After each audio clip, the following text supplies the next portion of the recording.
The smell of scorched oil and old rust had practically bonded to my skin after 14 hours under the lift.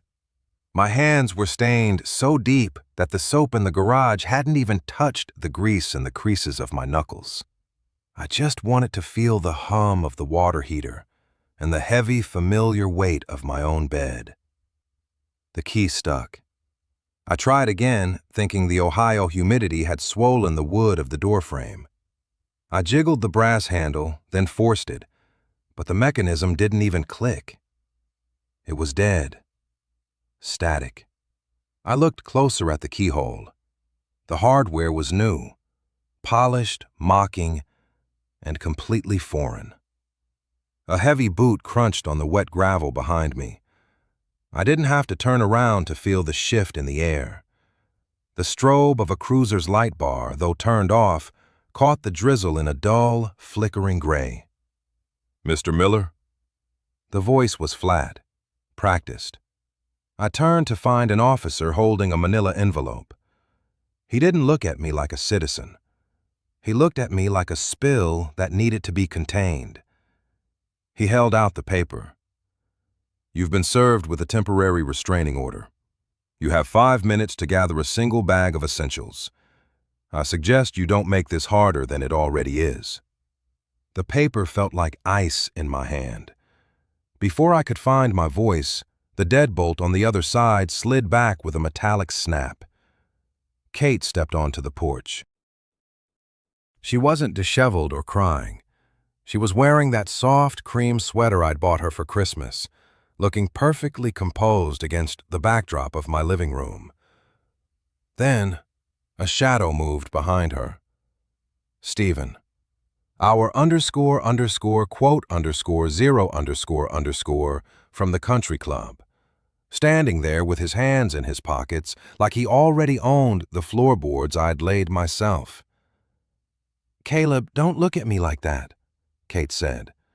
Her voice was a terrifyingly calm monotone, the kind she used when she was reading the kids a bedtime story.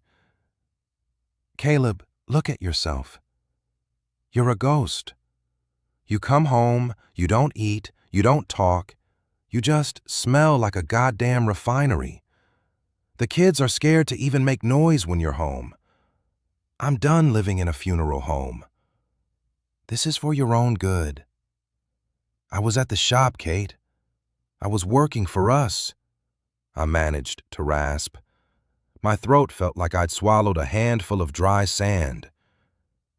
"You were obsessing," she corrected, her eyes as cold as the rain hitting the back of my neck. "The children are afraid of the person you've become. I can't have that darkness in this house. Stephen agrees. We've documented everything." She looked at me not as a husband, but as a faulty engine she was finally sending to the scrap heap.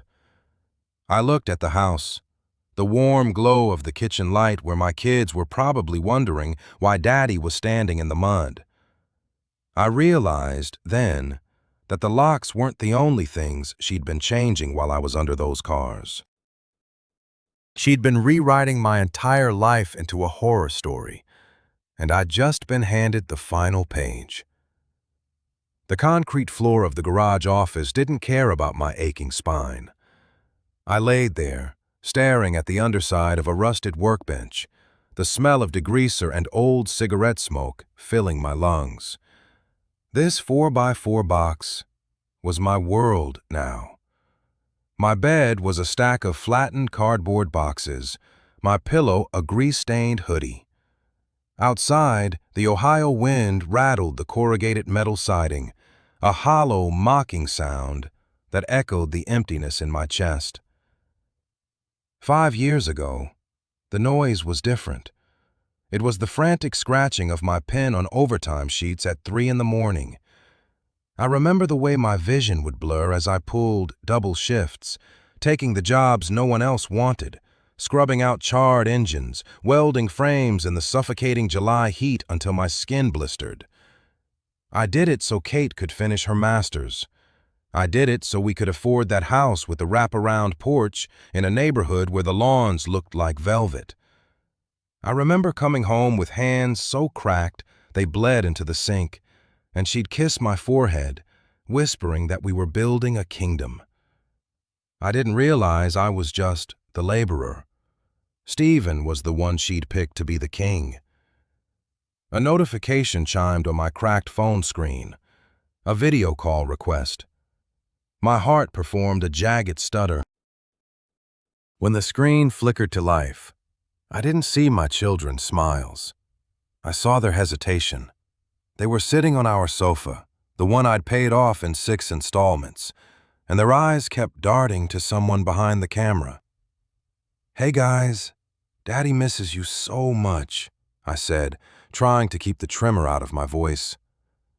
"Hi, Caleb," my daughter whispered. Not quote 1, just quote 2. She looked small, her shoulders hunched as if she were trying to disappear. Behind her, a shadow moved. A man's hand, wearing a watch I recognized as Stephen's, reached into the frame to adjust a lamp. My kids flinched, not from violence, but from the sheer suffocating strangeness of it all. They looked at me like I was a ghost haunting a machine, a stranger they'd been told to fear. The call cut abruptly. Then came the email, legal documents from Kate's attorney. I scrolled through the cold Calibri font slaughter of my character. Quote 3, quote 4, quote 5. At the bottom, the figure for monthly support stared back at me like a death sentence. It was more than I made in a month of 10-hour days. While I sat in the dirt of my shop, Stephen was likely out in the backyard using my tools to fix a loose board on the deck I built. They weren't just taking my house. They were harvesting my life, stripping me down for parts until there was nothing left but the rust. I gripped the edge of the workbench until the metal bit into my palms, the pain the only thing proving I was still alive. The 1969 Charger sat in the far corner of the shop like a carcass picked clean by vultures. It was a mess of jagged rust and dry-rotted rubber, a project 3 other mechanics had called a terminal case. To them, it was scrap metal. To me, it was a mirror. I didn't crawl onto my cardboard bed tonight. Instead, I picked up a degreaser and a wire brush. My hands were already raw, the skin split at the knuckles from a week of sleeping in the cold. But the physical sting was better than the hollow ache in my chest. Every stroke of the brush against the engine block was a strike against the image Kate had built of me. Unstable, volatile, absent. The words from the legal brief echoed with every metallic scrape. I let them come. I didn't fight the anger anymore. I refined it. I poured it into a bottle and used it as fuel. If they wanted to document my life, I'd give them a record so clean it would make their skin crawl. By 6 a.m., the shop was freezing, the air smelling of ozone and ancient grit. I didn't head for the coffee pot.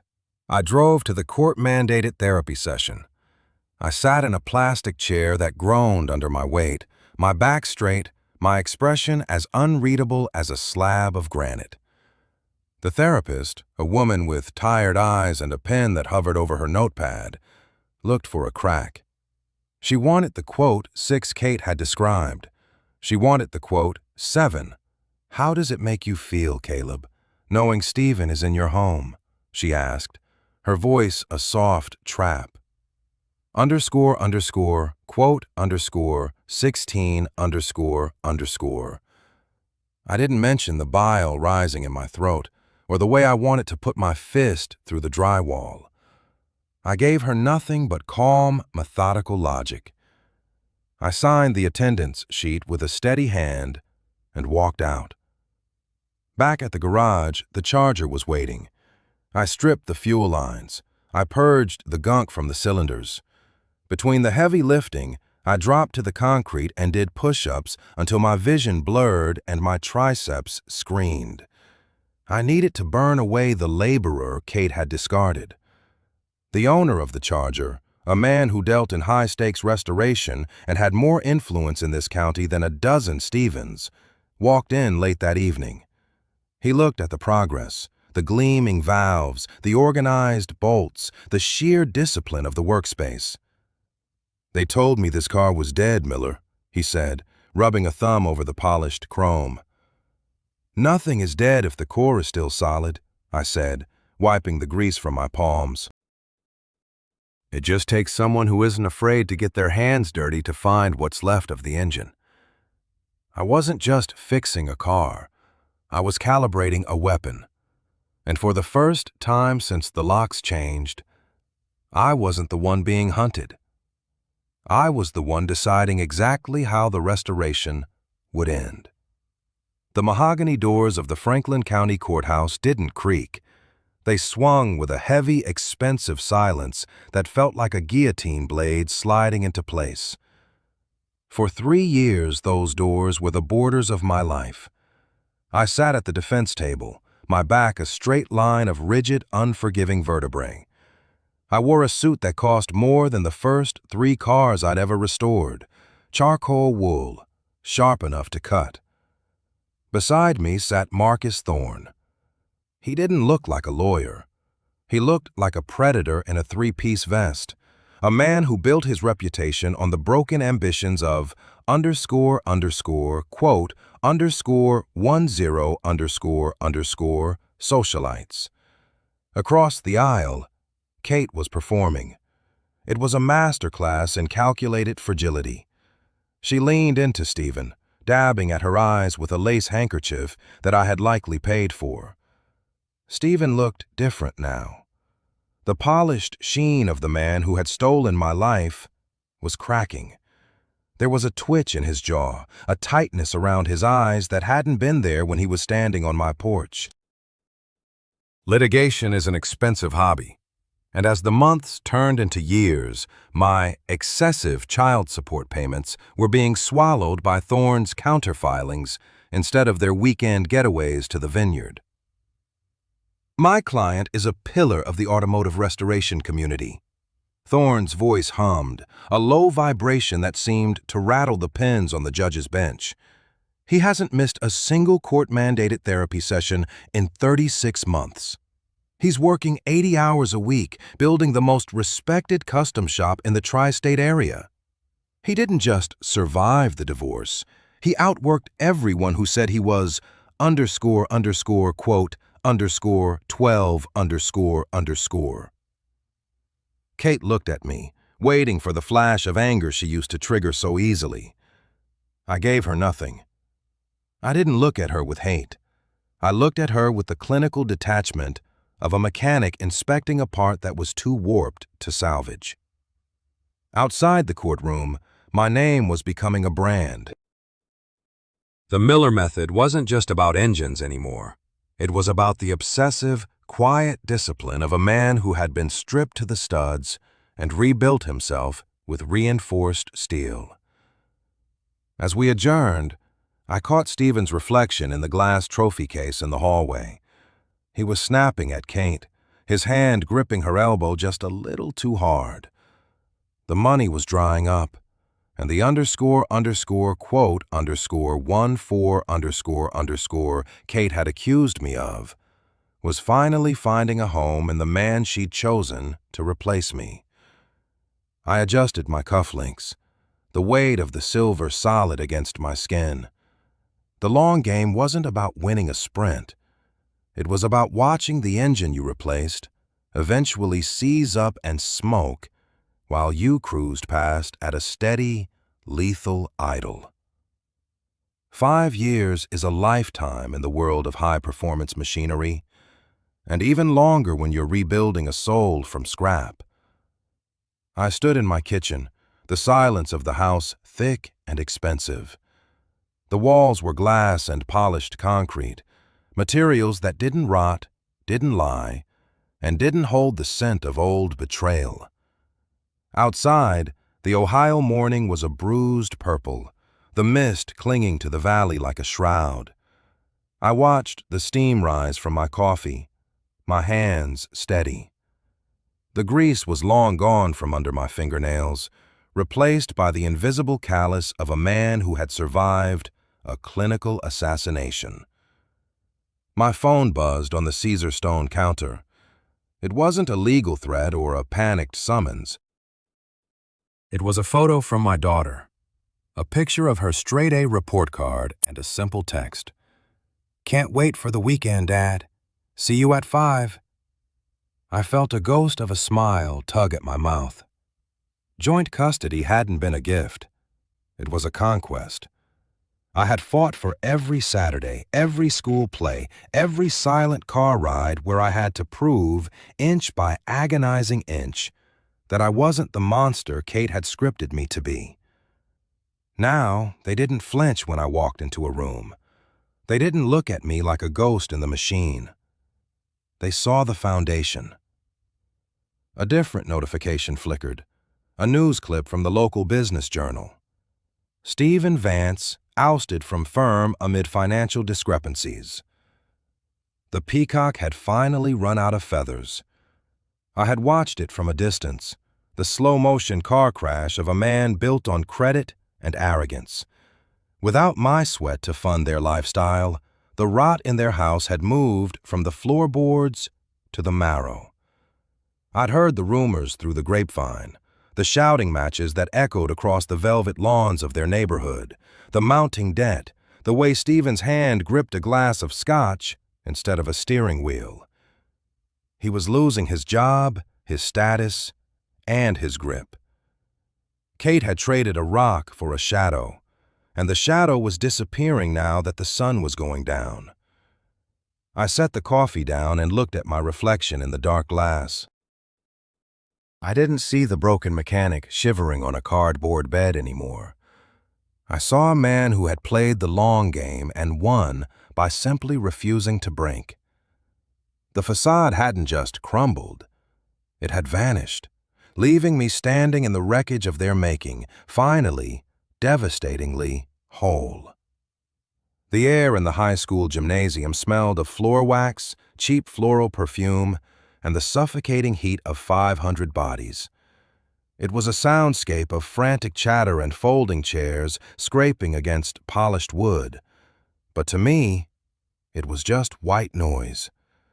I stood near the back exit, my shoulder blades resting against the cool brick. My suit, a charcoal wool that felt like a second skin, was crisp. The silk tie knotted with a precision that didn't allow for a single wrinkle. My hands, once permanently stained with the black ghost of motor oil, were clean. The scars on my knuckles had faded into pale, thin lines, visible only to me. I watched Emma across the room. She was glowing in her cap and gown, laughing with a group of friends, her eyes bright with a future that didn't include the wreckage of our past. I had fought through 3 years of legal fire to ensure that light stayed in her eyes. A shift in the air, a scent I hadn't smelled in years, something floral and expensive, but now tinged with a sharp, acidic note of nervous sweat. I didn't have to turn my head. "Caleb." Kate's voice was thinner than I remembered. It lacked the jagged authority she'd used the night she locked me out. I turned slowly, not with a start, but with the measured movement of a man checking a mirror. She looked older. The fine lines around her eyes weren't from laughter. They were the deep, permanent trenches of chronic stress. Her hair, once perfectly coiffed, looked brittle. She reached out, her fingers hovering near my sleeve before she thought better of it, and clutched her handbag. "You look, well," she whispered. Her eyes searched mine, desperate for a spark, a flicker of the old anger, a sign that she still had the power to wound me. "Everything has been so hard, Caleb. Since the firm let Stephen go, the house, it's all been a nightmare. I made a mistake, a terrible, blind mistake. He wasn't who I thought he was. He destroyed everything we built." I looked at her and realized I couldn't even remember her middle name for a second. The woman who destroyed me was gone, replaced by this tired lady in a cheap cardigan, complaining about a guy I'd forgotten I even hated. I didn't feel win. I just felt nothing, which was worse. My pulse didn't quicken. My throat didn't tighten. The quote 15 she once claimed I carried had been replaced by a vast, sterile indifference. I let her speak for exactly 10 seconds. I watched her lips move, documenting the frantic twitch in her cheek and the way her voice cracked when she mentioned the debt. "It's a big day for Emma," I said. My voice was level, as dry as a desert wind. I didn't offer a smile. I didn't offer a scowl. I gave her the polite, distant nod I'd give a client who had arrived after closing time. "I'm glad you showed up for her. She deserves to have her mother here." "Caleb, please, enjoy the ceremony, Kate." I didn't wait for the rest of the sentence. I didn't wait to see if she cried. I stepped past her, the fabric of my suit brushing against her arm without a hint of friction. I walked toward my daughter, feeling the solid weight of the floorboards beneath my feet. Boards I had earned, in a life I had rebuilt, stone by cold, calculated stone. Behind me there was only silence and the fading scent of a woman who no longer existed in my world.